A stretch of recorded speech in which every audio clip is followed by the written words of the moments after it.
What if the smallest act of kindness, done by someone the world ignores, could alter the course of everything? What if the person dismissed as unimportant actually carried the power to change an empire? This is the story of Sophie Hale, 26 years old, tucked away in the hidden corners of Harbor Plaza Mall, New Jersey. She works in a nearly forgotten basement repair shop, surrounded by cast-off machines and broken objects that others have stopped caring about. But Sophie sees what others overlook. She sees possibility where the world only sees waste. Tonight, you'll witness how a quiet gesture, a moment of compassion, can strip away masks and reveal true character.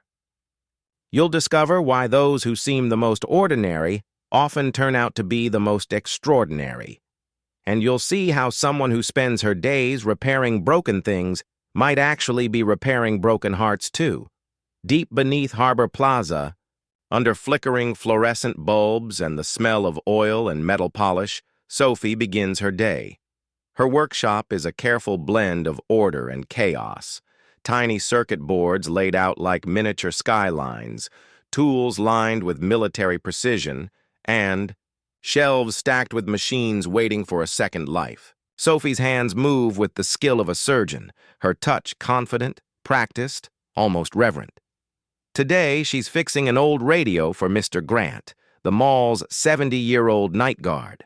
His wife passed away 6 months ago, and this radio once filled their home with the songs that carried them through 43 years of marriage. It's not the tubes, Sophie murmurs to herself. It's the connection, the piece that ties it all together. She doesn't know it yet, but those words will echo back at her in ways she can't imagine. Most people barely notice Sophie. To them, she's just another worker earning minimum wage while life moves on without her. They don't know she was once Rutgers' brightest engineering student. They don't know she gave up her dreams when her mother's health began to fail, when her younger brother needed someone to steady the ground beneath him. Sophie chose love over ambition, family over recognition. She chose to keep fixing what others threw away because she believes everything deserves another chance. What Sophie doesn't realize is this: when you spend your life repairing what's broken, the universe sometimes sends someone into your path who needs mending too. 3 floors above her basement shop, someone is watching. Someone whose presence will shake Sophie's world and test every belief she holds about kindness, service, and the worth of an overlooked life. On the mall's main floor, Harbor Plaza buzzes with a fading energy. Once a jewel of retail, now it limps forward in an era where online shopping rules. But none of that matters to Kara Mitchell, the 30-year-old floor manager who carries herself like a queen guarding her crown. Kara cares about appearances, tailored suits, flawless makeup, and the skill to spot a valuable customer instantly. And so, when a man in a weathered gray jacket slips through the north entrance, she doesn't even look twice. He wears sunglasses indoors, his jeans are worn, his sneakers plain but clean. Nothing about him suggests wealth or influence, yet his deliberate steps and quiet watchfulness betray more than he lets on. This is Gavin Reed, though here, no one knows the name. At 38, he owns Harbor Plaza and dozens of shopping centers across the East Coast. But today he isn't the CEO. Today he is a ghost in plain sight, watching how his empire truly operates. Gavin has long believed that you don't discover a company's soul from a boardroom. You discover it in the unnoticed moments, when employees think no one of importance is watching. Kara passes him twice without acknowledgement. To her, he is invisible. To him, that invisibility is exactly the test. Then fate intervenes. While studying the jewelry displays, his sleeve catches. His watch, an exclusive timepiece worth more than most earn in a year, snaps from his wrist and falls. The most powerful man in the building suddenly holds a broken treasure in his hands. The universe has a sense of irony. Sometimes it breaks, something precious just to see what you'll do next. That broken watch will become the doorway Sophie never expected. It will lead her into a moment that will redefine her worth uncover her hidden brilliance, and remind Gavin that the most valuable things can't be measured in money alone. The easy path would be for Gavin to leave, call his assistant, let someone else fix the problem, but something inside him resists. Instead, he chooses to descend into the underbelly of his own empire, the basement. Each step downward pulls him away from the marble shine and staged beauty of the main floor, deeper into the heartbeat of the mall. Pipes line the walls, the bots, air cools, charged with the hum of unseen machines. The noise shifts from canned music to the raw rhythm of work. Down here, far from polished illusions, is where Gavin Reed will meet the woman who can mend not just his watch, but something far greater. Storage rooms overflow with the inventory that feeds the shops above, and here, tucked into a corner that most people never notice, sits a small repair shop with a hand-painted sign, Fix It Corner. Through the glass door, Gavin sees what looks like a sanctuary for broken dreams. Shelves lined with devices in various states of resurrection, a grandmother's vintage sewing machine that holds 50 years of family memories, a teenager's gaming console that represents months of saved allowance, a businessman's laptop containing irreplaceable family photos, a child's robotic toy that once sparked dreams of becoming an engineer. And presiding over this cathedral of second chances is Sophie Hale, 26 years old, but carrying herself with the quiet confidence of someone who has learned that true mastery whispers rather than shouts. Her workspace is organized with surgical precision. Tools arranged not for show, but for efficiency, born of countless hours spent bringing dead things back to life. She works on Mr. Grant's radio with the focused intensity of a surgeon performing life-saving surgery. Her movements are fluid, economical, born of deep understanding rather than mere training. This isn't just repair work. This is resurrection performed by someone who believes that everything deserves a second chance, that nothing should be discarded simply because it's broken. Gavin finds himself frozen in the doorway, struck by a revelation that cuts through 38 years of business conditioning. In his world of calculated networking and strategic relationships, everyone wants something from him. Every conversation is an audition, every interaction a potential transaction. But Sophie doesn't know he exists. She's completely absorbed in the sacred act of restoration, humming softly as she coaxes his life back into something others would have abandoned without a second thought. The contrast is staggering. 3 floors above, Kara Mitchell performs. Customer service like a theater production. All surface charm designed to impress people she deems worthy of attention. Down here, Sophie Hale practices genuine service like a calling, treating every broken thing with the reverence of someone who understands that behind every damaged device lies a human story worth preserving. For a moment that feels suspended in time, Gavin simply watches. He's witnessing something rare in his experience. Work performed not for recognition or advancement, but from pure dedication to craft and service. Sophie represents everything his corporate world claims to value, but rarely rewards. Competence without arrogance, skill without politics, excellence without self-promotion. Then the small bell above the door chimes as he enters, and Sophie looks up.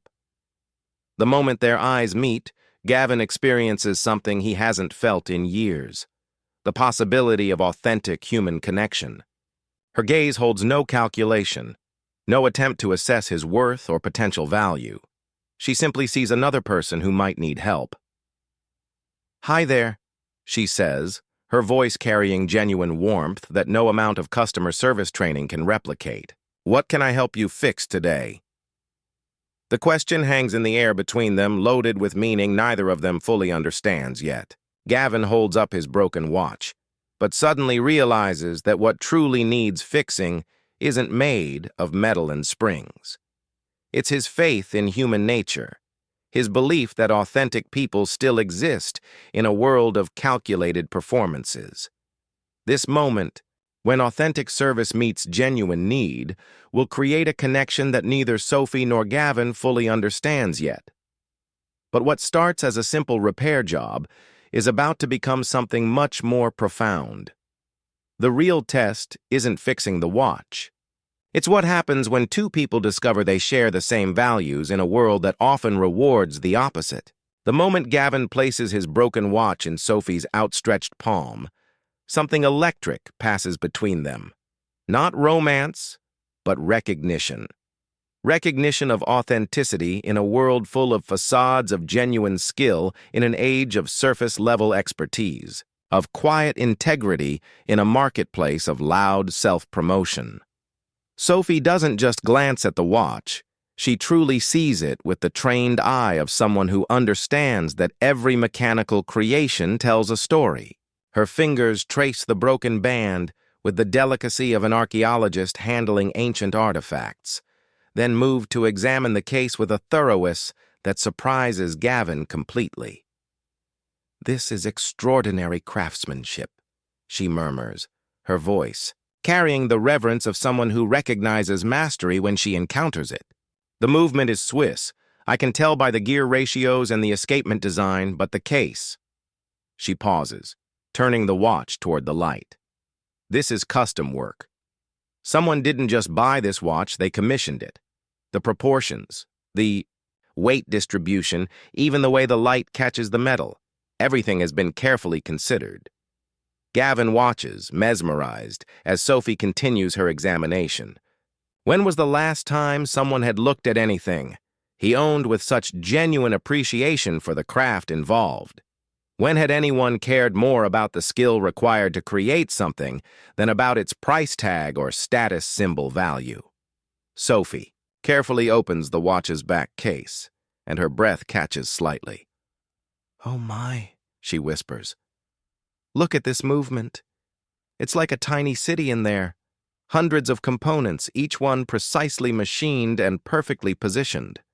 And the engraving." She tilts the watch so Gavin can see the inscription etched into the metal. "Time reveals all truth." "That's beautiful," she says softly. "Whoever gave this to you understood something important about time and truth and the relationship between them." The watch was a gift from his own company's board of directors, presented when Gavin's business reached its first billion in revenue. But hearing Sophie speak about it with such insight, such poetry, makes him see it differently. She's found meaning in something he'd only considered a milestone marker. As Sophie begins the delicate work of repair, she does something that transforms the entire experience. She explains what she's doing, not to show off her knowledge, but as if she's sharing a wonderful secret with a friend who might find it fascinating. "Most people think watch repair is just about replacing parts," she says, her hands steady as she works with tools so precise they look like they belong in a surgeon's kit. But it's really about understanding relationships, how each component depends on every other component, how timing affects everything, how the smallest misalignment can stop the whole system from working. She pauses, holding up a gear so tiny it's barely visible. "My grandfather taught me that fixing a watch isn't really about mechanics. It's about understanding that someone somewhere is counting on this time. Peace to help them keep their promises. Every watch represents appointments kept, deadlines, met moments shared. When you fix a watch, you're not just repairing a machine. You're restoring someone's ability to honor their commitments to other people." The profound simplicity of her worldview hits Gavin like a revelation.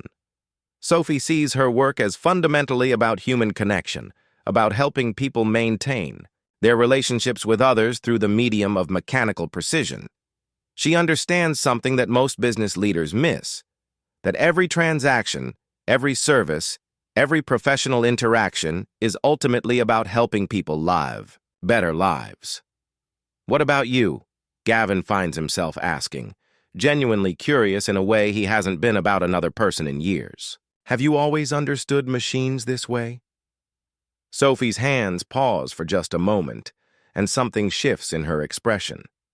Not sadness exactly, but the shadow of roads not taken, dreams deferred for the sake of love.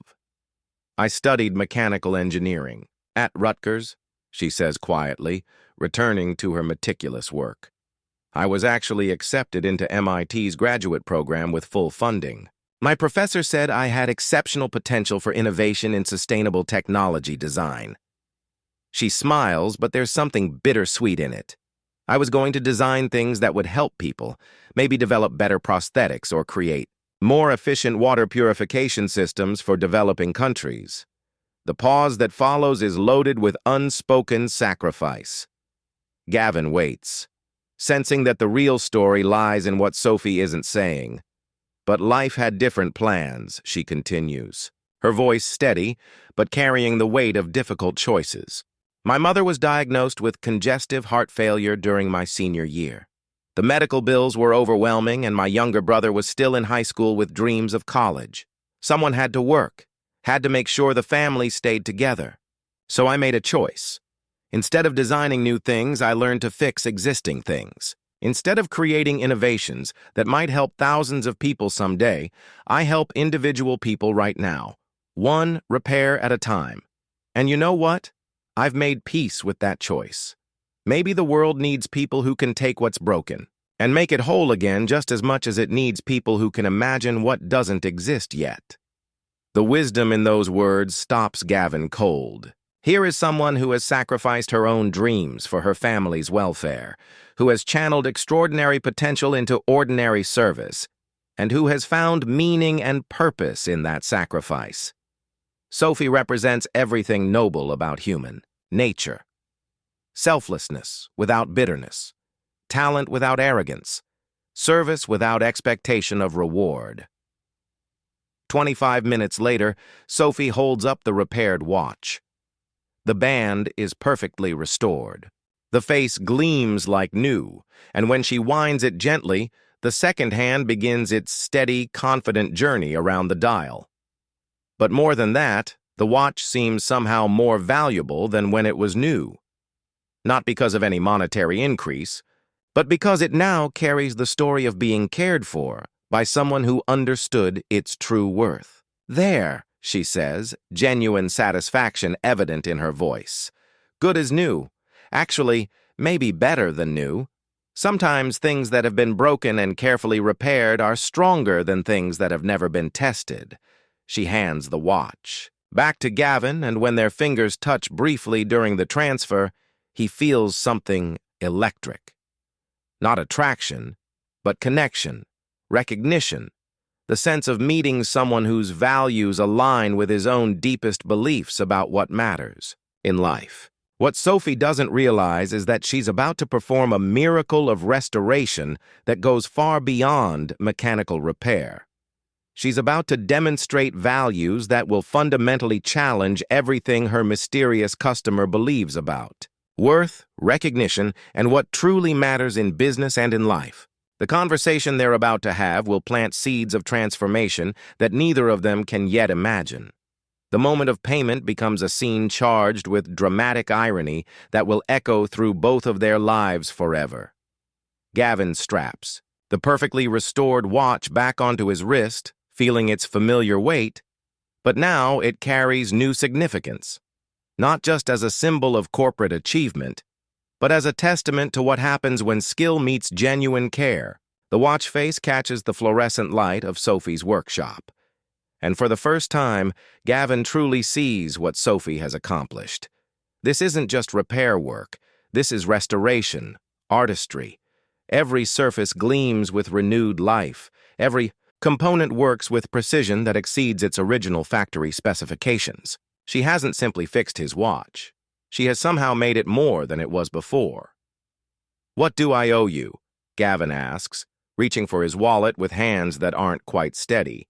He's preparing to pay whatever she asks, knowing that the value of what he's received goes far beyond monetary calculation.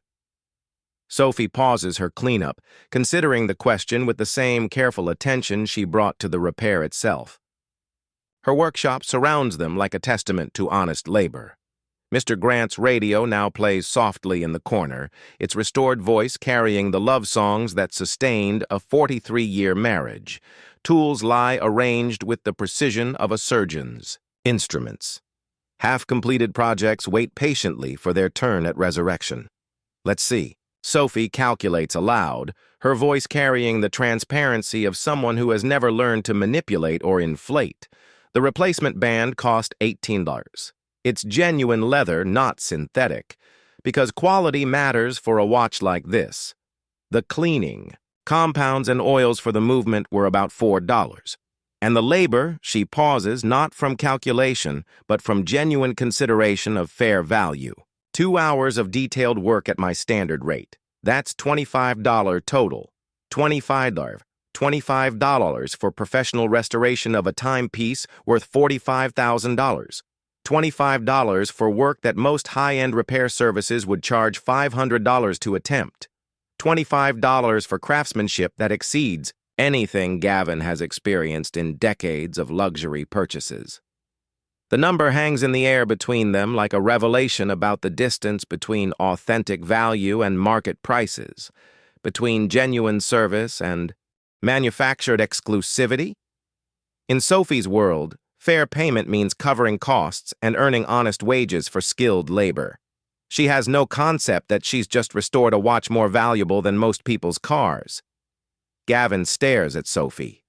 This young woman who possesses extraordinary skill but charges poverty-level wages, who sacrificed her dreams for her family's survival, who treats every broken thing with the reverence others reserve for priceless artifacts. The contrast between her talent and her circumstances creates a cognitive dissonance that shakes his understanding of how value is distributed in the world.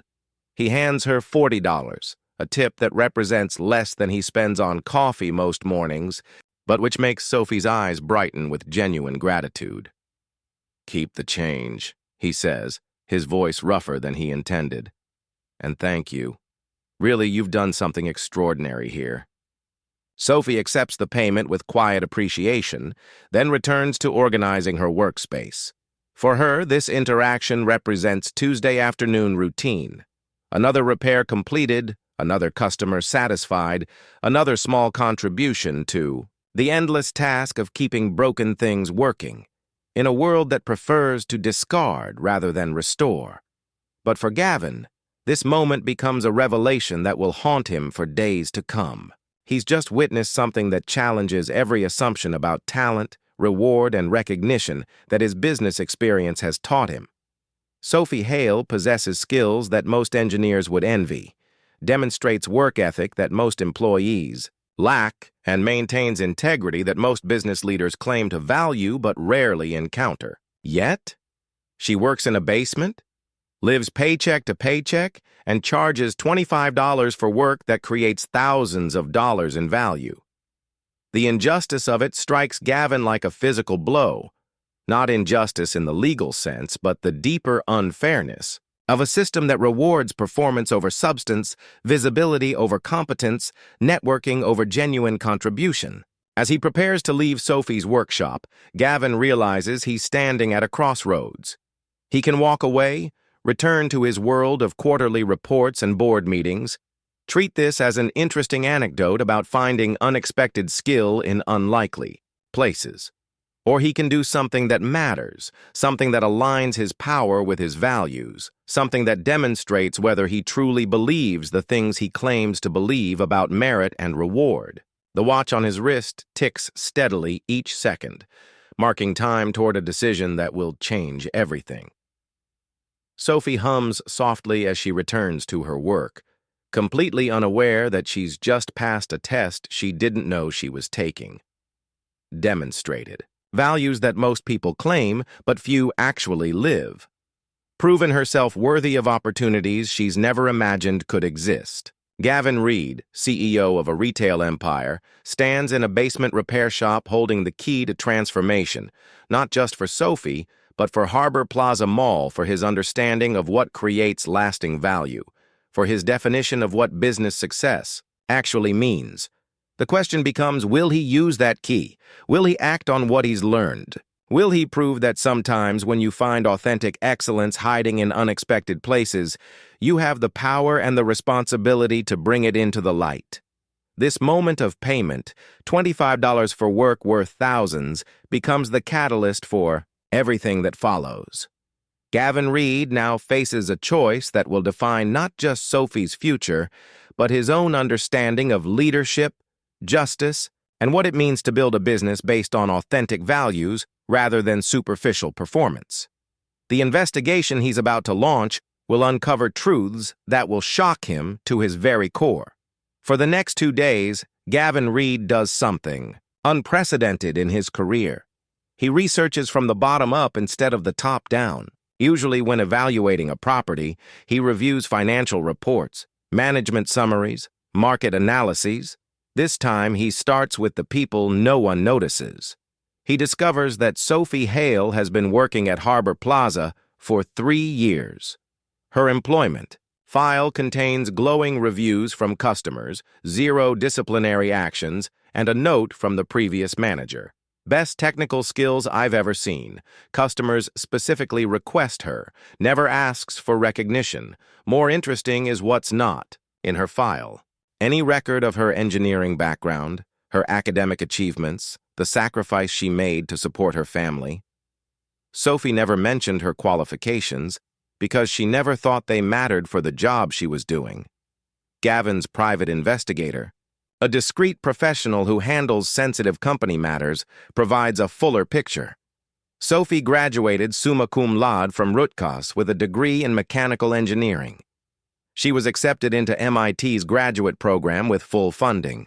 Her professors describe her as once in a generation, brilliant and completely dedicated to using technology to help people.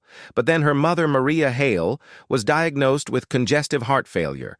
Medical bills mounted. Her younger brother, David, was a senior in high school with college aspirations but no college fund. Sophie faced a choice: pursue her dreams or save her family. She chose family. The investigator's report includes copies of medical bills Sophie has been paying for 3 years, evidence of loans she took to cover her brother's college tuition, bank records showing she sends money to her mother every month.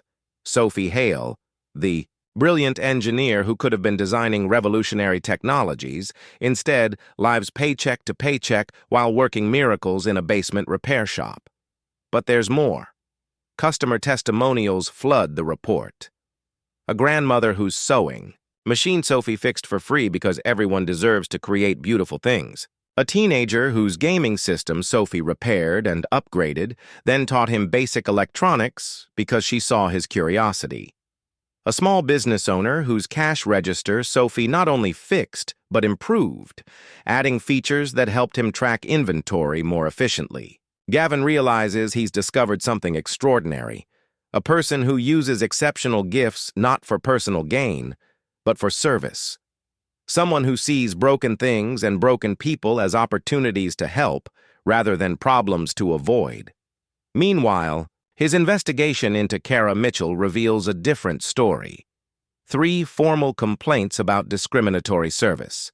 Multiple instances of treating customers differently based on their appearance or perceived economic status.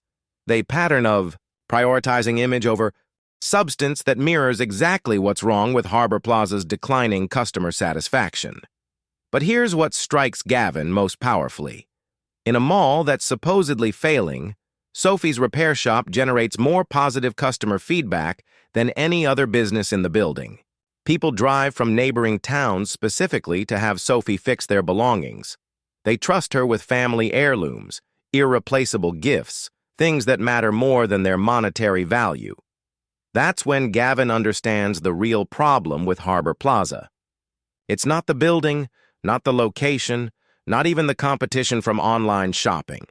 The problem is that the mall has been focusing on the wrong things.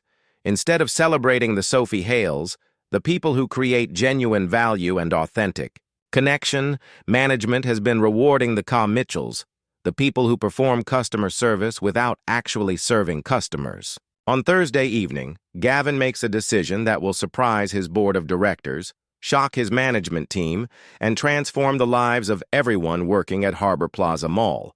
He calls his assistant. I cancel the closure of Harbor Plaza. We're going to try something different. Sir, the board has already approved. The board doesn't know what I know. Sometimes when something appears to be broken, it just needs the right person to fix it. Friday morning, Gavin returns to Harbor Plaza, but this time he's not conducting a secret investigation. This time he's coming as himself, Gavin Reed, CEO, and he's bringing news that will change everything. What he doesn't expect is how his arrival will create a chain reaction that reveals the true character of everyone involved. Sometimes when you give people power, you discover who they really are, and sometimes when you take power away, you discover the same thing. Have you ever worked somewhere that overlooked its best people while promoting its loudest ones? The E. Most transformative leaders are often those who recognize talent in unexpected places. This story shows us why looking beyond the surface changes everything. Friday morning at Harbor Plaza begins like any other, but there's an undercurrent of tension. Word has spread through the mall's management network. Corporate executives are coming for an unscheduled visit. Nobody knows what it means, but in a building already threatened with closure, unexpected corporate attention feels ominous. Kara arrives early, her outfit perfectly coordinated, her customer service smile practiced in the bathroom mirror. She's prepared talking points about customer satisfaction improvements and cost-cutting measures. In her mind, this surprise visit is her opportunity to shine, to prove she deserves recognition and promotion.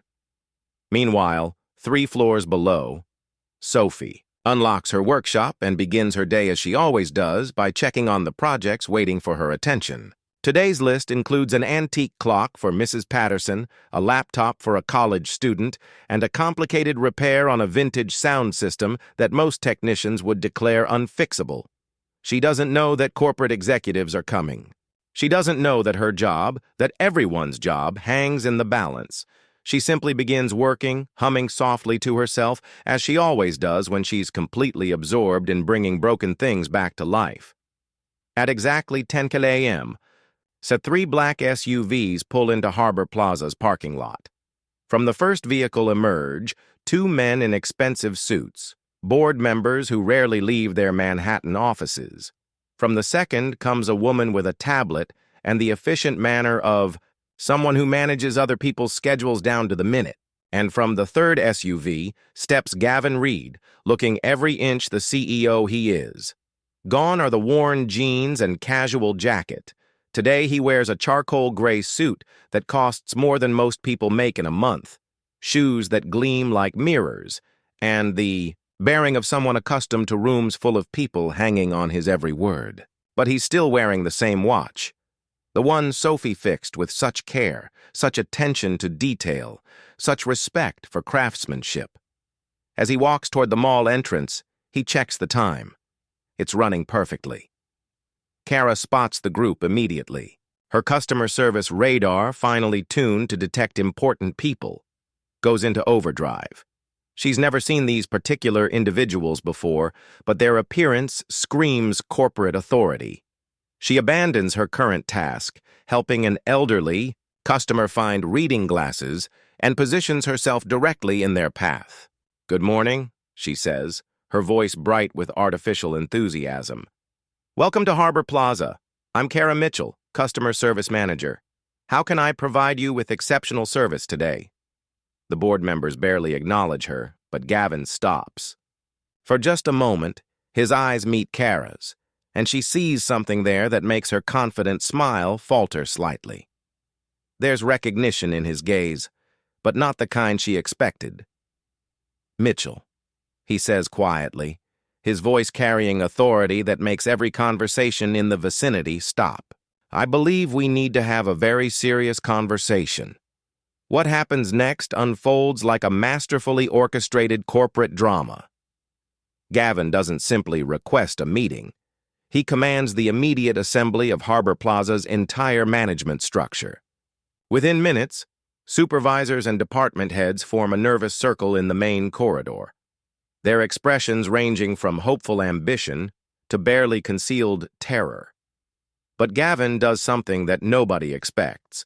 Instead of addressing the managers, first he turns to the growing crowd of curious onlookers, janitors, maintenance workers, sales associates, the people who actually keep Harbor Plaza functioning day to day, but who are usually invisible during executive visits. "Before we begin," he announces, his voice carrying clearly through the space and commanding absolute attention.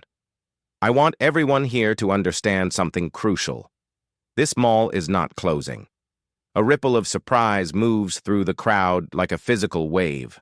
Carr's carefully maintained professional smile becomes genuine for the first time in months. Several employees actually gasp audibly. The relief is palpable, but Gavin isn't finished delivering surprises. However, he continues, allowing the word to hang in the air like a corporate sword of Damocles. "There are going to be significant changes, major changes, changes based on what I've learned about how this place actually functions and who really makes it work." He reaches into his jacket and withdraws a small digital recording device, the kind used for depositions and corporate investigations. The sight of it sends a chill through the management group because they understand immediately that whatever is about to be revealed has been documented with legal precision. "4 days ago," Gavin explains, his voice carrying the authority of someone unveiling evidence in a courtroom, "I visited this mall as an ordinary customer. I recorded my experiences. I think everyone should hear exactly what I discovered about customer service at Harbor Plaza." The first recording plays Carr's initial interaction with Gavin, and the audio quality is devastatingly clear. Her dismissive tone, her obvious disinterest in helping someone she deemed unworthy of attention, her complete failure to provide even basic courtesy to a customer seeking assistance. The contrast between her current performance of enthusiasm and her actual behavior when she thought nobody important was watching is stark, undeniable, and professionally devastating. But then Gavin plays a different recording, and Sophie's voice fills the corridor like a revelation. Her gentle explanation of watchmaking techniques, her genuine care for a stranger's problem, her professional expertise delivered with authentic warmth and respect. The difference between performance and authenticity becomes impossible to ignore.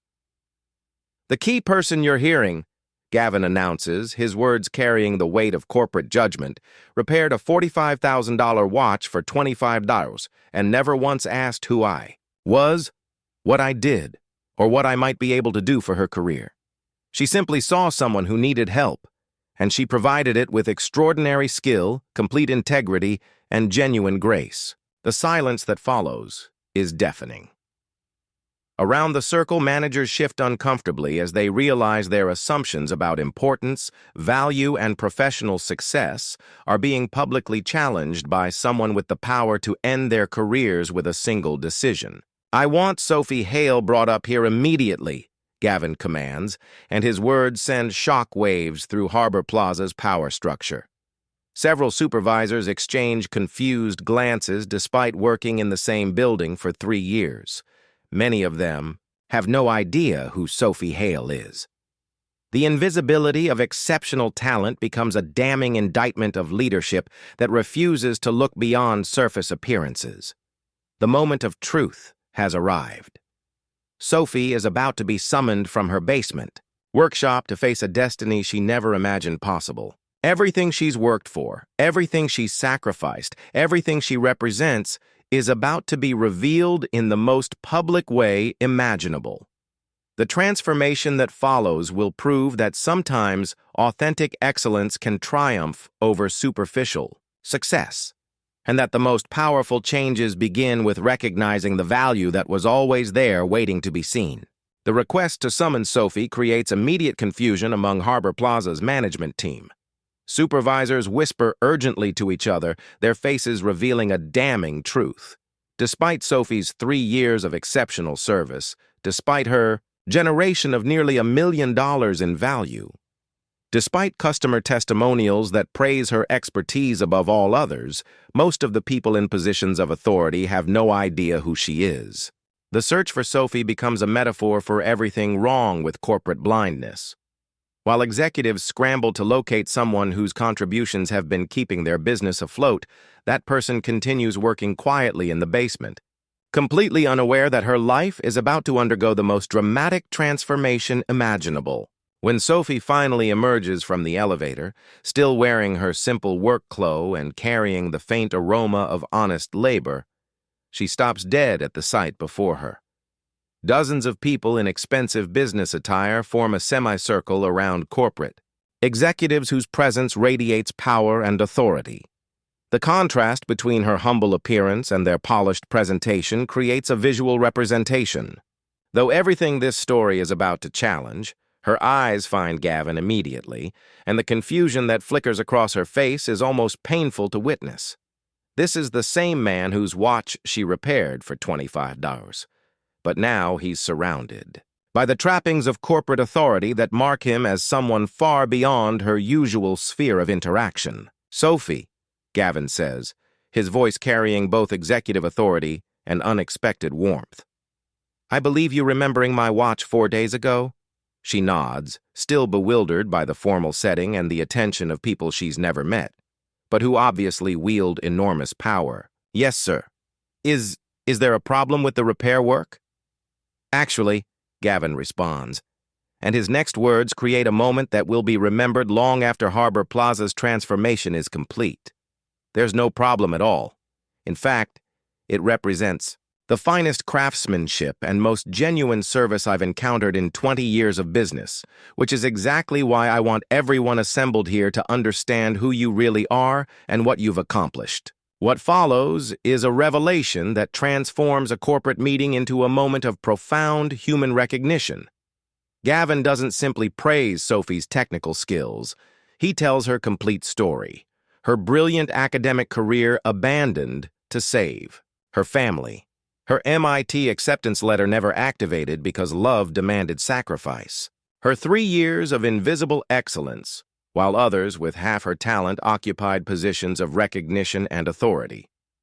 But Gavin doesn't stop with personal sacrifice. He reveals the financial impact of Sophie's work, nearly $1 million, in generated revenue through customer retention, referrals, and service excellence that money can't buy. He describes innovations she's created, mentoring she's provided, and the transformation of a basement repair shop into a destination that draws customers from neighboring states. "This woman," he declares, his voice filling Harbor Plaza's main corridor with the authority of someone making a pronouncement that will change multiple lives, represents everything our company claims to value. Everything we say we reward. Everything we pretend to recognize, not because she sought attention, but because she delivered results. Not because she treated important people well, but because she treated every person with dignity, respect, and genuine care. Sophie's composure finally breaks, tears streaming down her face as she realizes that someone has not only noticed her work, but valued it beyond anything she ever imagined possible. For 3 years, she's labored in invisibility, appreciated only by customers whose broken treasures she restored to life. Now suddenly she's being celebrated by corporate executives for qualities she never considered remarkable. Receiving recognition she never sought from people, whose approval she never imagined she needed. But Gavin's transformation of Harbor Plaza is just beginning. He announces immediate organizational changes that prioritize demonstrated value over political positioning, authentic service over performed customer relations, and genuine competence over superficial presentation. Kara Mitchell discovers that her career trajectory has been permanently altered, not through termination, but through reassignment to a role where her focus on appearances over substance can cause minimal damage to customer relationships. Several other managers learn that performing leadership and actually providing it are different skills with different rewards in Gavin's restructured organization. Meanwhile, Sophie Hale receives an offer that leaves her speechless.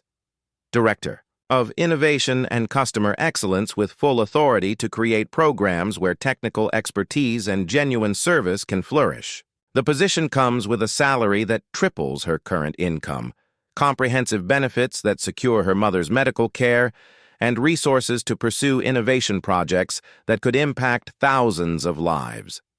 The most powerful moment comes when Sophie finds her voice to address the assembled crowd. Speaking with quiet strength that somehow carries clearly through the entire space, she delivers words that will resonate long after the corporate restructuring is forgotten. "I want to say something important," she begins, pausing to compose thoughts she never expected to share publicly.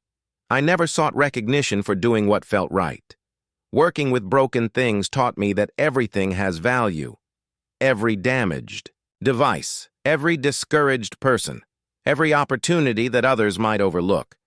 I've learned that the most beautiful possibilities are often hidden inside things that appear beyond repair." She looks directly at Gavin, and her next words carry the wisdom of someone who has discovered profound truths about service, sacrifice, and the power of authentic human connection. "Thank you for seeing potential where others might have seen only problems. Thank you for understanding that genuine value doesn't always announce itself with fanfare. Thank you for proving that character and competence still matter in a world that often rewards performance over substance." The applause that follows begins with Mr. Grant, the night security guard who believed in Sophie's extraordinary gifts long before corporate executives knew her name existed. It spreads through the assembled crowd like recognition, finally finding its voice. Not polite corporate acknowledgement, but genuine appreciation for witnessing something rare and precious. A moment when talent is recognized, when kindness is rewarded, when authentic human values triumph over superficial business politics. 8 months later, Harbor Plaza Mall has become the crown jewel of Gavin's retail empire and a case study taught in business schools across the country. Customer satisfaction scores have shattered all previous records. Revenue has increased by 78%. Employee retention has improved dramatically.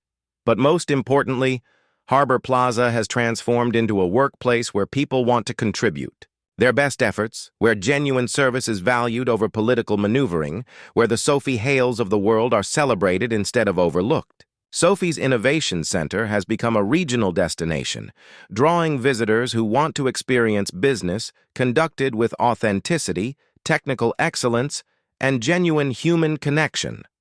She has hired 24 employees, all of them people like herself.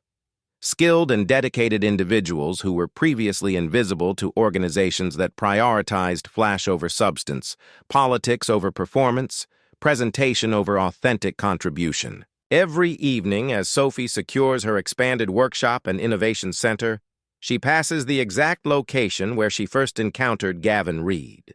Sometimes she pauses there, remembering the moment when a simple act of skilled service changed everything she thought she understood about recognition, reward, and the possibility that authentic excellence could actually matter in the business world.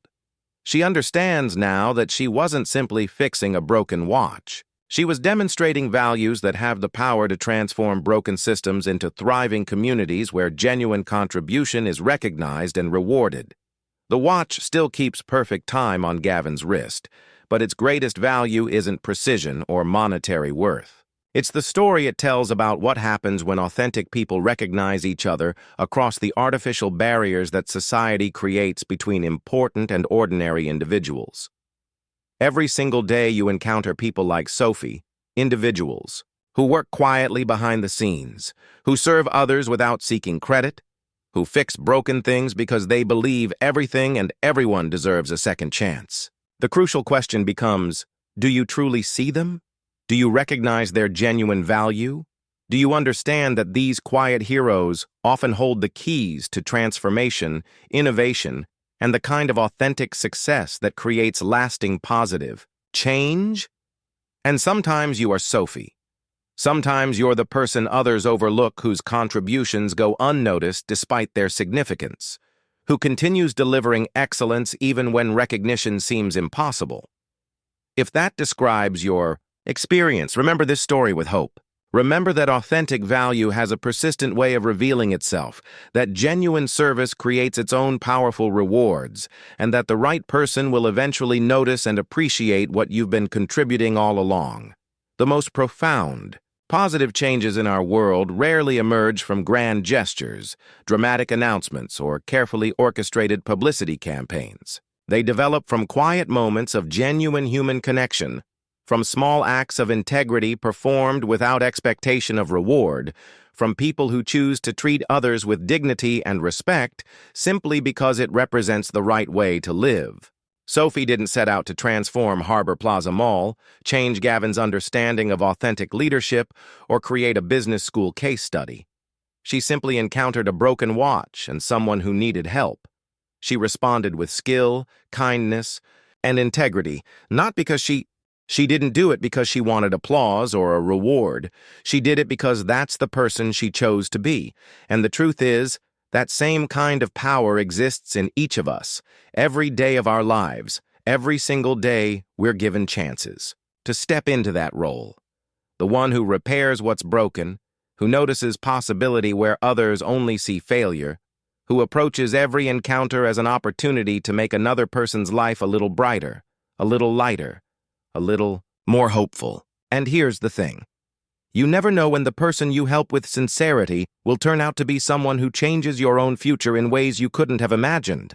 More importantly, you never know when your small act of care will give someone else a reason to believe again. To believe in kindness, in goodness, in the idea that character and competence still matter in a complicated world. As Sophie and Gavin's story reaches its end, we're reminded of something essential. The strongest human connections are not built in boardrooms or social events. They begin in small, genuine moments, when we look beyond appearances and titles and truly see the quiet strength in another person. So tomorrow, walk through your world with open eyes. Notice the people who work quietly in the background, the ones who make life smoother without asking for praise. Choose to recognize them. Choose to value them. Decide to be the person who respects authenticity more than showmanship, and who treats every human being with dignity, no matter their role, status, or ability to offer you something in return. If this story touched you, if it reminded you of someone in your life who deserves appreciation, or if it inspired you to bring more care and humanity into your daily interactions, then it has already fulfilled its purpose. Share it with someone who needs to remember that genuine kindness creates ripples far greater than the moment itself. Honor the quiet heroes around you. And never forget, you have the chance to be someone's Sophie, the person whose quiet consistency and compassion shifts despair into hope. The greatest change often comes not from grand gestures, but from choosing to see people as they really are beneath the surface, to meet them with the respect they deserve, and to believe that real connection can open doors none of us could open alone. Thank you for spending this time reflecting on the strength of character, the beauty of sacrifice, and the impact of authentic service. Thank you for believing these stories still matter. And thank you for seeking out meaning in the small, ordinary moments that shape the bigger story of our lives. As we part, carry this truth. You can never predict when one small, selfless act of kindness will change everything for you, for them, and for everyone touched by its ripple. The broken watch that brought Sophie and Gavin together still keeps time. But its true value is not in its gears or gold. It's in the reminder that, when we choose to see and honor people with sincerity, we hold the power to transform lives, communities, and maybe even the world.